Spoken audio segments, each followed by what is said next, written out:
Well, first of all, I have to say I've never done this before.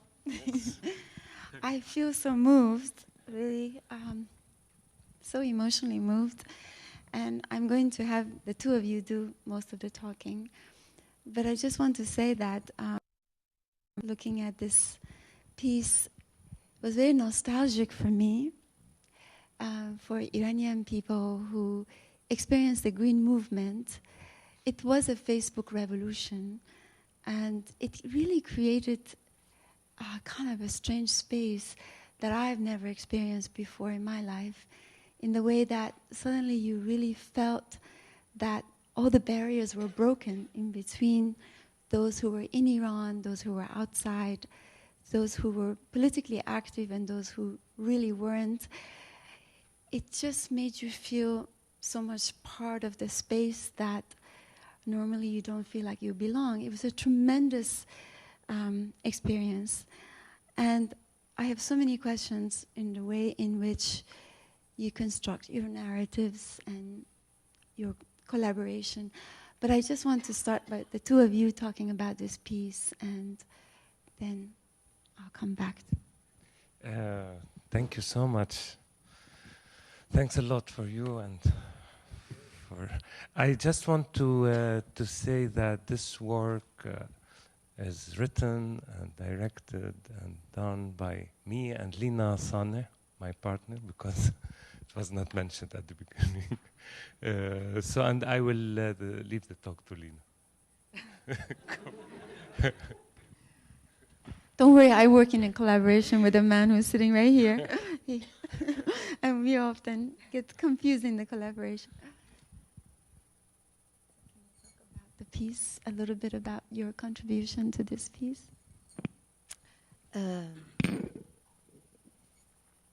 It's always difficult for me to start. Usually I let Rabih start, especially when it's in English. So please start, Rabih. Okay, thank you.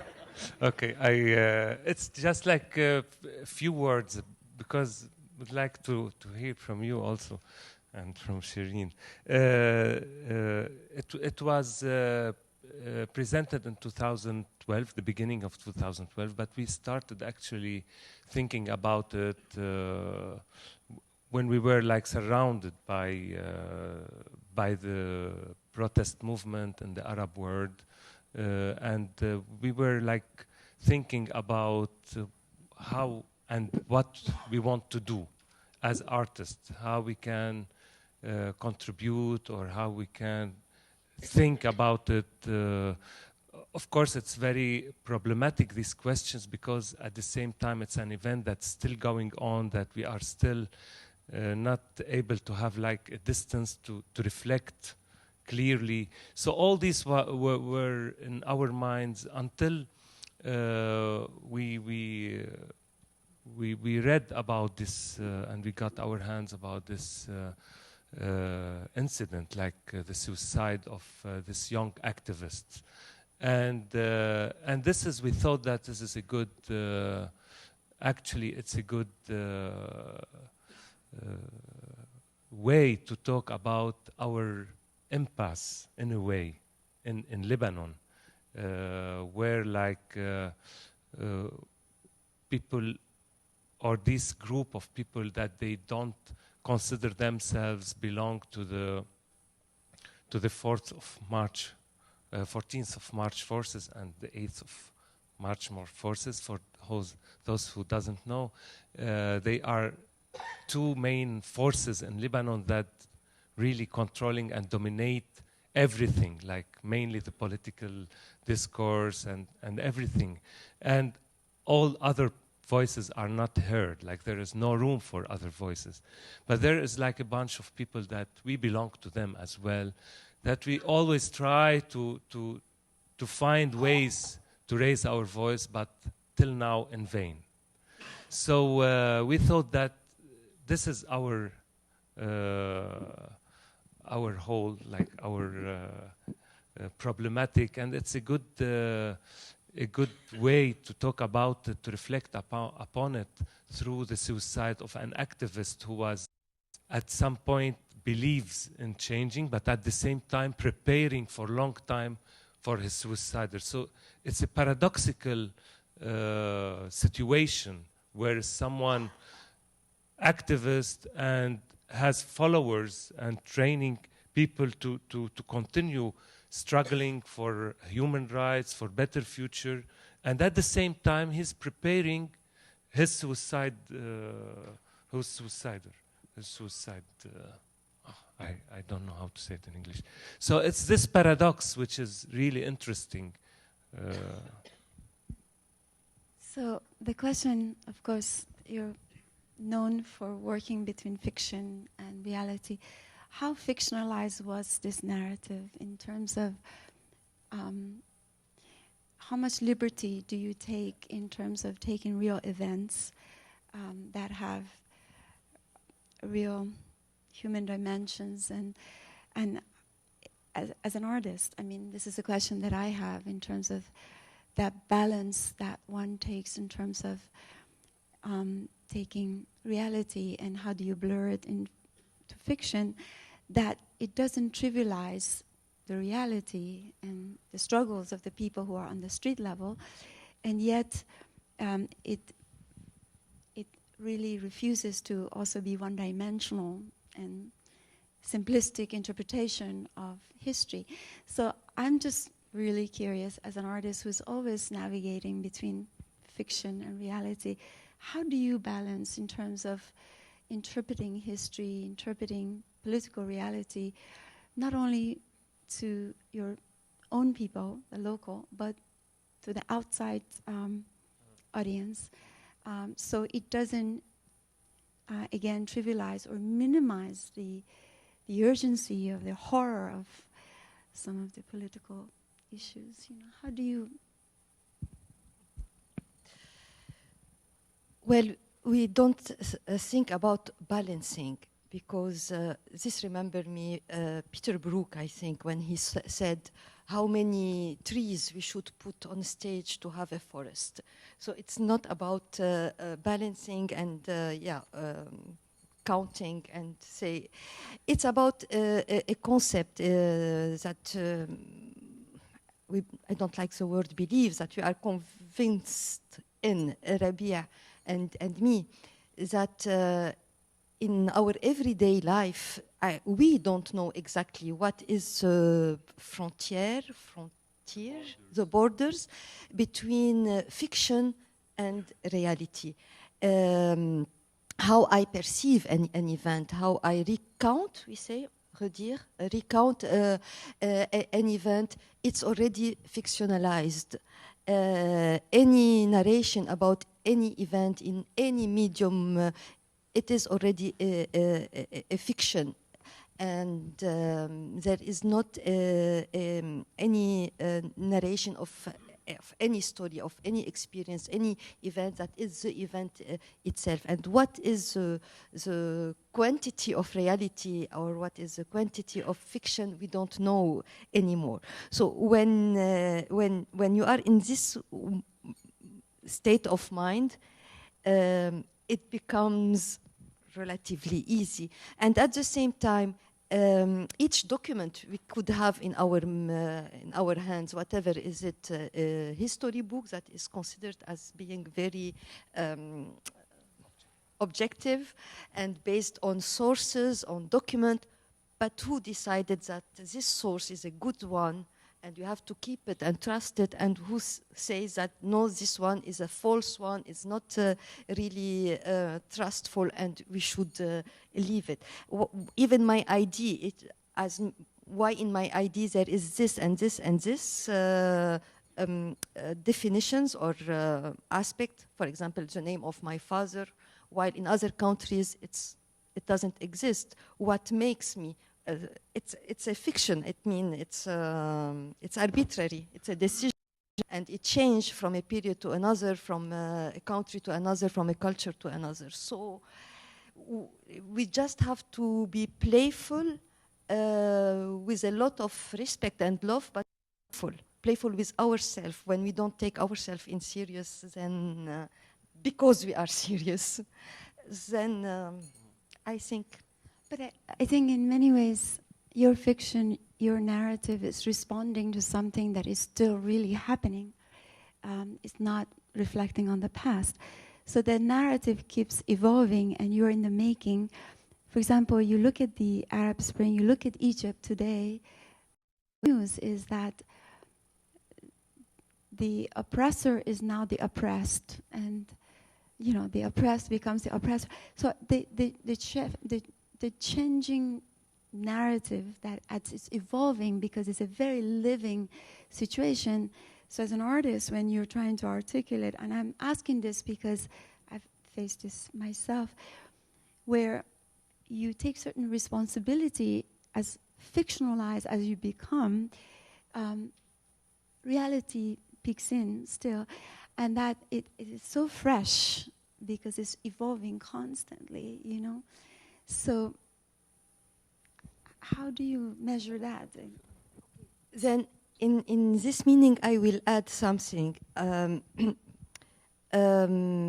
If we try to follow only the phenomena that are happening now and today, and that they are indeed changing a lot. When we did this performance, it was in 2012.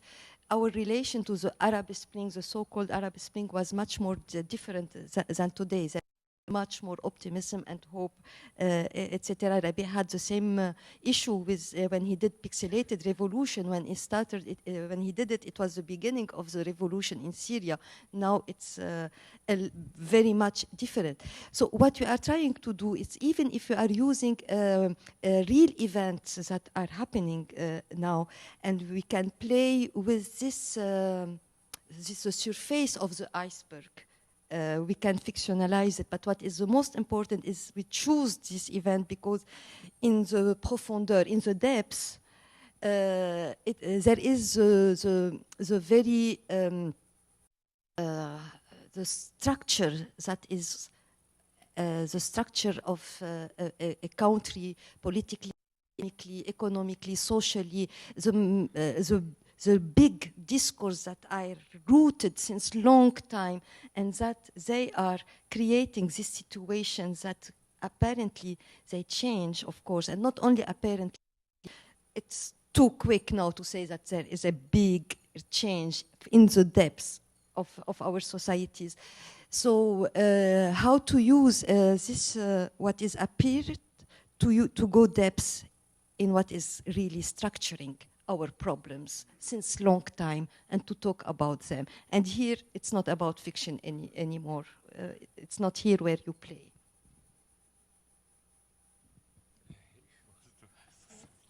Rabih, first I would say that thank you very much for the Pixelated Revolution, because for me, it was an extraordinarily, it was a moment that was truly awakening for me. And the idea that you cast within that scenario on the individual who was weaponized versus the individual who was unweaponized but had put a mediated device between themselves and the weapon cast a very clear moral path for me, right? It's one of the things that's fascinated me about the work that you've created. But one of the things that I find very troubling about the work that I viewed this evening, while it was so rich on an artistic level, that it leaves me sort of cast at sea as it relates to how I should, as a Westerner, view morally and ethically where I should be. Whereas the Pixelated Revolution made it so clear to me, right? There's one person on the end with a camera phone that's mediated, and they don't realize they're being targeted at this time because it fictionalizes the environment when they should be ducking, and they're trying to record something that's historic and deeply felt for them. This leaves me with a sense of awe and wonder as to its artistry, but it leaves me with a sense of moral vacancy is in terms of, like, how should I respond? In terms of what can I do? Because I feel this compulsion to do some. I have to say, like, I am so happy that you feel this, and I'm not happy what you felt and pixelated. Not just because I'm not, I'm trying, like, also when I work with Lina or alone, or she's alone, not to be moralistic at all, not to give any morals. And this is, in a way, against our work. But if you want, like, to put it, like, in the pixelated solution, my position, my political position is very clear. I'm against the Syrian regime. This is very clear. But this does not mean that I'm like fishing the sympathy from the audience, like to mobilize the audience, like to go or like to support. No, it's actually, it's a piece to think about, to reflect about the image, about the champ contre champ, shot, reverse shot, the hors champ, etc. In terms also in relation to the death and the eye contact between the killer and the victim. Here, actually, it's much more maybe complicated, because it's also one of the first time that we did a piece, Lina and I, where it's not political, the political position of us is clear where it is.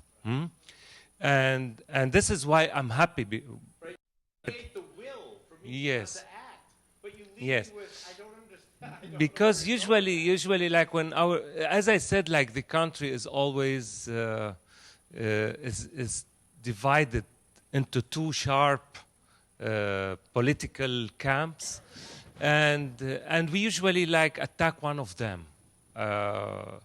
It's very clear, like trying not to attack in the cheap sense, like we try to deconstruct, but here actually we are auto-criticizing ourselves, where we are not in this, not in that, and this is why the political position is not clear in a way, and the moral thing that you are talking about is also unclear at all.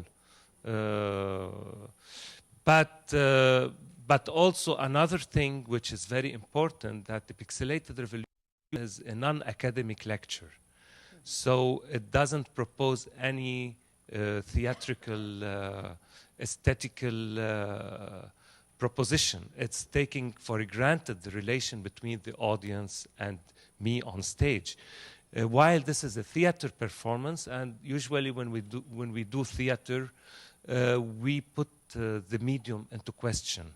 And this is what we are doing here. Thank you. Yes, here's the microphone. Hi, my question's very, very brief. Could you just talk about the title of your play? I noticed there are old school and new school technologies, so can you, like the 33 RPMs, I believe refers to the record. And Finally. Yeah, it's so it's clear, like it's like 33 RPM. What is? I wanted to know why you specifically chose that title and how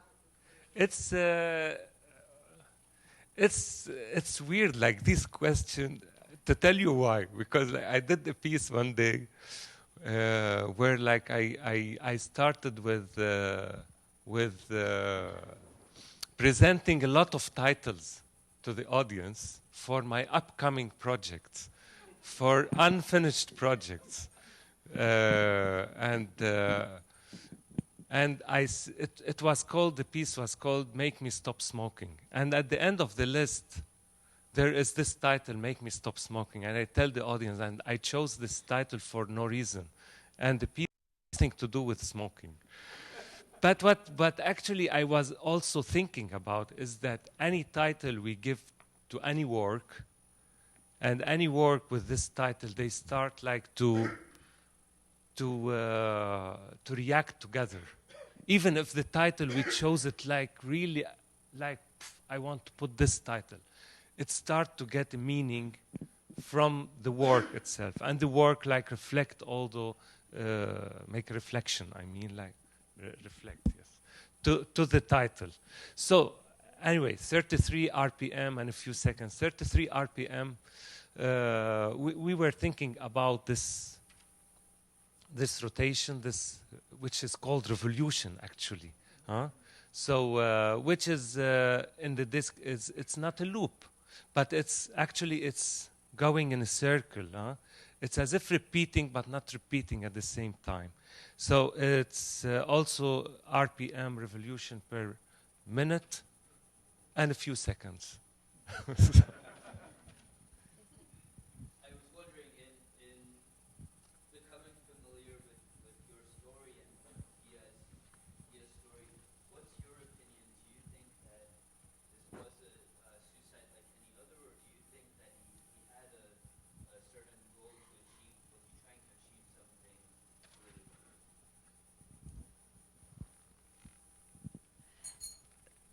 We don't think, in fact, about it. We don't have any opinion, and it wasn't at all our goal to try to know or to understand, even in our personal level. What is interesting for us in this story, it is what is happening in Lebanon today. Through this story, what is the conflicts, what is the impasse, as Rabih said before, what are our problems, what is the difficulty in Lebanon to have a revolution, and why? What is the problem with these people that resemble to us, that don't belong to these two big political alliance in Lebanon? What are our contradictions and weakness? And we, at not any moment, we were interested really to understand Dia himself and his own personal story. And there is one phrase which we like a lot, that this is the arrogant of the people who think that they can understand why this man suicide. Yeah, first of all, congratulations. That was a beautiful piece. It's so great to see you in New York. I first saw you in Homeworks and Beirut in 2005. So I've been dreaming of seeing the two of you in New York for a long time. Thanks to Rachel Cooper and whoever else to make this happen. And also congratulations in having me be engaged with Facebook for the first time for more than an hour. I hardly ever can do that in real life. But I was curious also because a few of the other performances I've seen and a lot of the other works, there's either one of you are in it or there's a presence of one of you in it. And I was surprised and kind of was also dealing with the fact that you were not in it. And I'm sure you don't have I don't know if it's even a question, but it's kind of a removal of you, what it meant to you in this work.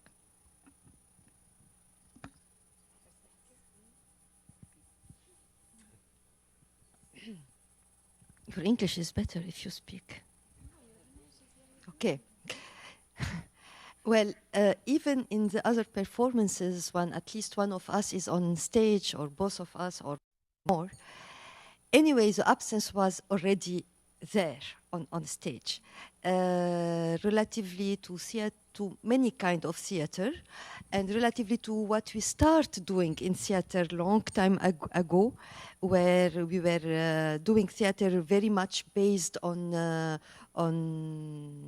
playing a character and using our body and doing acrobacy on stage as much as we can, and expressing and things like that. We were very young, and then it's a page and we turned it and we start working in a very different way, and we started working on the absence, even if we were on stage, but it was the absence of playing a character, and also mainly about using our body and expressing and all these things. So we moved to a body that is very lazy on stage, sitting or maximum standing, always talking with a microphone, and sometimes reading, not even memorizing and recite the text. And so it's a very lazy body making the minimum, and it's mainly a body, a person, a citizen that is speaking. For us, it was a big step for the importance of the speech. While before we were considering that talking on stage, it's not important. On the contrary, it's bourgeois, it's literaire, it's etc. We have to use the body to liberate, to be liberated and emancipated. For us, it was now the contrary. It is the importance because we felt that at some point, in fact, we are completely in the ideology that is existing everywhere. That you have to be strong, that you have to be young and beautiful and sportive and showing virtuosity and technical body performance. We said, no, perhaps today in Lebanon, or perhaps also other places, it is important to come back to the speech, not the literary one, etc., but the political speech. This is perhaps the better way to be a citizen and sharing our thoughts, our questions, our doubts, and to engage a kind of discussion with the audience, either directly like now or not directly, whatever, or a discussion between yours all or each one with himself. For us, it's very important today, and it's the best way, it seems to us, to escape the real ideology that is dominating us. Be ready to work and to produce. For whom? So, and this is a kind of continuity. It's an extreme, a radical possibility on this kind of work that we are doing since a while, and in different way in looking for a missing employee. Also, there was also nobody on stage, but Rabia was sitting between the audience, and it was a relation with screen. 122. Yes, 2 years ago. So it's and it's a logical. It seems to us that it's a logical point that we have reached, especially with the subject of the performance, and we don't know what will be the next. Perhaps we'll come back to. I don't know what. Like this. We'll see. I just want to ask whether this was the actual Facebook page. It's an animation. It's animation film. It's everything is fabricated from zero. Everything. It's done by a graphic designer friend who we worked with her in different pieces as a set designer as well. Did he have an actual Facebook page or no? Me? No. The guy, yes, of course. Yeah. Yeah, and but this is not his name. Right, but it's but you different studied name. that Facebook page. Did you read it? Were you yes, involved in it? Yes, of course. It's based on real. Okay. It's based on it, but it's reworked. It's redone everything, even like the timing. We did everything in like if you follow the time and the days, it goes for 33 days actually, which is like something you don't need to know, but it's for our dramaturgy. We did it like 33 years, 33 days, 33.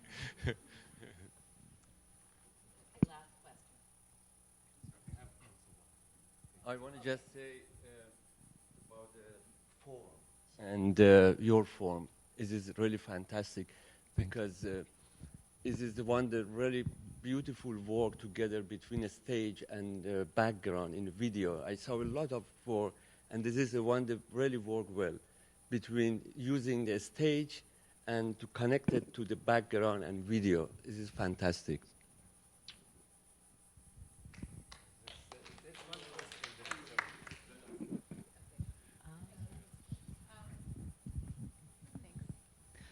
Is it possible to explain how you do the Facebook posting?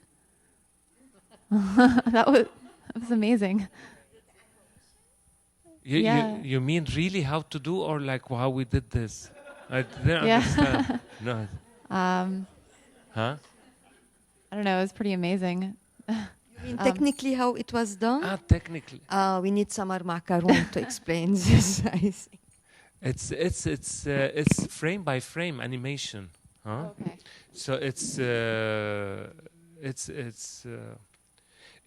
with many layers. It's like a program that is done with many layers, like the photos, the text, the ads that comes there. And it's really like very, very hard work, because each time we want to change the duration of something, we have to wait for the rendering to see it. It was really hard work. And her name Samar Macaron, and she's not with us. She's a graphic designer. She did the Facebook, but she's not with us. And you have with us Sarmad Louise and Thomas Koppel also, who worked a lot and hard. To find this technical thing that we are proud of. So you made up the text and the names, right? You made up the text and the names, The right? names, yes. And the pictures are friends that we asked them to give us their pictures, and yeah. But you wrote the text. That's not real, right? Right. There are some we stolen them, and some that we added them. Like, it's like Thank you. Okay, thank you so much. I just want to say that, I think we could have gone on for another hour. I have so many questions to them in terms of their work in theater, in galleries and museum installations. I know you're a musician, you've been in films, but I don't think there's enough time. But I just want to say you're making very provocative and important work. Thank you for your work. And Shirin, thank you so much. Lina, Rabih, it's an incredible journey, and I think you actually put your finger on something when you asked, because there's something about the medium of Facebook that makes you want to say, oh, it must be true. There's some part of us that is really struggling to say, but isn't this part true, or isn't this part true? And it's a kind of interesting question that you have to ask yourself about that experience. We have 2 shows tomorrow night. Please, please pass on. This is an extraordinary work. We would really love to share it with more people. So another big hand to Lina and Rabih. And Shirin, thank you.